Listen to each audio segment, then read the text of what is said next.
Just on the other side of the coin, though, we're going to speak to William Yole of Taxpayers Alliance. William, very good morning to you. Morning to you, Mike. Very good to see you. I'm very well indeed. The IMF are going to meet up later on this afternoon with Rachel Reeves and tell her whether they're going to downgrade the state of the British economy or not. Yeah. I suspect they might well do. But you've got some news for us on the subject of quangos. Almost 300 quangocrats sitting on multiple quango boards. Yeah, totally. So this is. I like that word, quangocrat. That's a new one. We invented it. We invented it. Yeah. If you type in quango into Wikipedia, at the bottom on the controversy section, it has the Taxpayers Alliance in there, only the quangocrat, which I'm very proud of. It's a great term. It's a good word, Fantastic word. But yeah, so this is our new paper, members of the board, as part of our new campaign, Britain's Quangos Uncovered. As you know, quangos have been in the news quite a lot lately, with Keir Starmer supposedly going to abolish a lot of them. So we're doing a lot of research and investigations into the wider quangocracy in the UK. And members of the board shows how many sort of board members, quangocrats, there actually are across almost 400 quangos. I mean, we've got some like pretty decently paid individuals in here, Mike. We've got Martin Spencer, who was on over 9 quango boards, all different areas of expertise as well. Like how can you know stuff about the NHS and then the legal system and then submarines and so on and so forth, and you have all this expertise? But he raked in, over 100k. We've got Peter Hemp, who is the head of Network Rail, £316,000 in 2022, 2023. Yes, good work if you can get it, and the average quangocrat is on the total remuneration of over 44 grand a year, and that's more than the average worker. And so that's like only for attending, and it's only for attending sort of the odd meetings. Some of them don't even go to all the meetings. And I mean, it's a jobs for the boys episode, this, isn't it? Because how do you end up getting on 9 quangos, presumably by knowing all the right people? Yeah, totally. And also, like, we know about like this, moronic meetings culture we have where people just sit down and say like buzzwords, synergize and stakeholders and all this other nonsense. Like, what do these people actually do? And that's what part of Britain's Quangos Uncovered is actually about, because we talk a lot in our circles, Mike, about the blob, quangocracy, the sort of state we don't see, so to speak. But what we at the TPA want to do, as you know, what we do is we like to sort of take off the veil, if you will, and show people what's really going on. So with this new research and with future research to come with it, we're going to be, breaking down budgets, naming names, and actually telling the average member of the public like who these people are and what they actually do, because it's really important to know where decisions are being made, because a lot of these decisions are not being made by ministers, they're being made by faceless quangocrats. Well, not faceless after we reveal them. Yeah, well, absolutely right, that's good. Absolutely incredible stuff. I mean, Martin Spencer, non-executive board member for Ofsted, Companies House, the NHS Counter-Fraud Authority and the Criminal Cases Review Commission. I mean, what do you need a quango for Companies House for? Yeah, right, exactly. What does it do? And also, like, how on earth can you have all those different areas of expertise? Like, no, you can have expertise in some areas. If it was like, if he was on a bunch of NHS boards and had a specific interest in healthcare, I can sort of understand that. But he's across absolutely everything, and he's not the only one. I think, like you said, it's a jobs for the boys culture, but also I think it's like endemic to the way this country is run, which is power is siphoned off to sort of backroom bureaucrats or quangocrats, as I said, with virtually no ministerial oversight and virtually no knowledge from the general public or even journalists and the like, because it's hard to get this information. And also these people live in that way because actually what they don't want is scrutiny, what they don't want is criticism, because if they get called out, they realise actually British taxpayers aren't happy with them, being on their gravy train. And they think they're entitled to it all. This is a great number that you found. Like, Taxpayers Alliance found the total remuneration of people sitting on the boards of government was at least 125.8 million.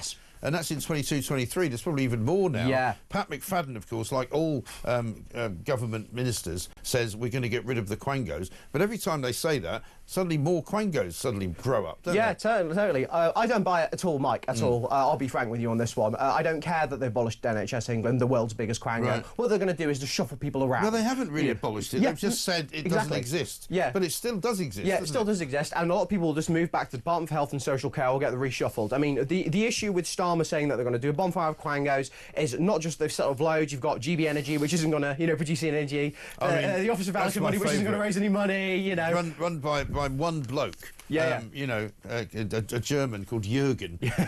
Or in fact, he might be from Holland, actually, but he used to run Siemens. And he sits in a little office in a porter cabin. I've got this vision of him without any staff, right? Without any office, really properly, without any car, without a company, without a website. They don't buy energy, they don't sell energy, they don't own any energy. They don't do anything. No, they didn't do anything at all. There's literally nothing for Jurgen to do all day. No, and the Office for Value for Money, they're run by a guy who's never ran a on-time project in his life. He was the head of HS2 for crying out loud. Wasn't that also ruled to be not value for money? Yeah, Treasury Select Committee said, in their words, the Office for Value for Money is not value for money. So I don't buy Labour's quangocracy bonfire at all, and neither should anyone else. No. A bit of climate stuff for us as well. Yeah. A government climate advisor who backed a tax on frequent flyers racked up 40,000 air miles in a year by jetting to environmental conference. This is Nigel Topping, who works in Ed Miliband's little team of 6. Yeah. Apparently he's been all over the world, including a 5-star trip to Bab Al Khazar Hotel in Abu Dhabi with a private beach, infinity pool and chauffeur service, where he went to an international mangrove conservation and restoration conference. Oh, that's nice. Yeah, I'm worried about mangroves. Yeah, personally. so am I. I mean, you've got to have those. He went also to the UN's desertification conference, desertification conference in Riyadh in Saudi Arabia. He also attended another summit in Barbados, which involved an 8,400-mile round trip. Speaking at the event, he revealed that he had bought an electric car and was building a zero-carbon house. Oh, congratulations to him. Well done. These people are just on a gravy train, aren't they? Yeah, of course they are, and it's the net zero for thee but not for me line. I mean, Miliband himself is just as bad. I mean, he's been taking a ton of flights since he became Energy Security Secretary. I mean, he's taken more and spent more than the last Energy Secretary did just within the first few months of him being in office. Yeah. So the Department for Energy Security and net zero is basically just a complete fraud at this point. It really with is. the fact that, like, you've got, not just the Secretary of State, but you've got his own advisors, swanning around preaching to the world about how they should live and how, oh, I've got an electric car, I'm living in a net zero home. It doesn't matter when you're on planes which I mean, I'm very pro flying. I'm not going to you're not going to go on complaining about that, but they can't say I'm in favour of reducing carbon emissions and then do that and then also say, as Miliband said in the past, people like us should reduce our own flying. Just you should reduce your own flying, mate, because I'm not believing in net zero, you are. Here's Mr Topping's other trips, included a visit to New York for the city's Climate Change Week in September last year, Washington for the Global Inclusive Growth Summit. Then he went in August, he travelled to the Future of Food Conference in the Netherlands, joined delegates at COP29 in Azerbaijan in November. Marvellous, isn't it? Yeah. We've actually got, I think, an AI-generated vision of what GB Energy's headquarters look like. There you go. It's the Pulsar cabin, basically. Got some breaking news for you, by the way. The government has stated, apparently, in the last couple of minutes, that there will be a statement on gender recognition later today.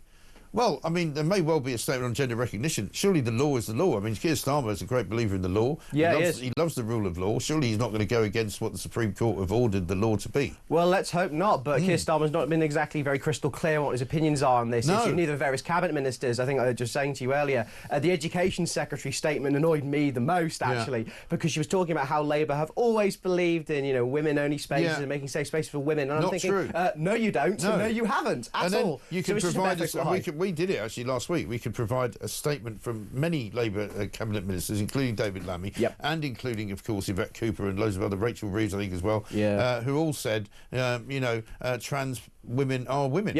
And who all said single-sex spaces should be available to trans women. Yeah, but the fact that it's even got to the point where we have to have a Supreme Court ruling on what is obviously a biological fact is absolutely crazy to me. But I'm glad this has happened, granted, but it's going to be interesting to see the way Starmer comes at it, because he's been very quiet until today. 6 days. I've been very quiet. The Mail did it on page 1 yesterday, Time to Break Your Silence. We did it on last Wednesday. As soon as it happened, I said, this is the time for Keir Starmer to actually speak up.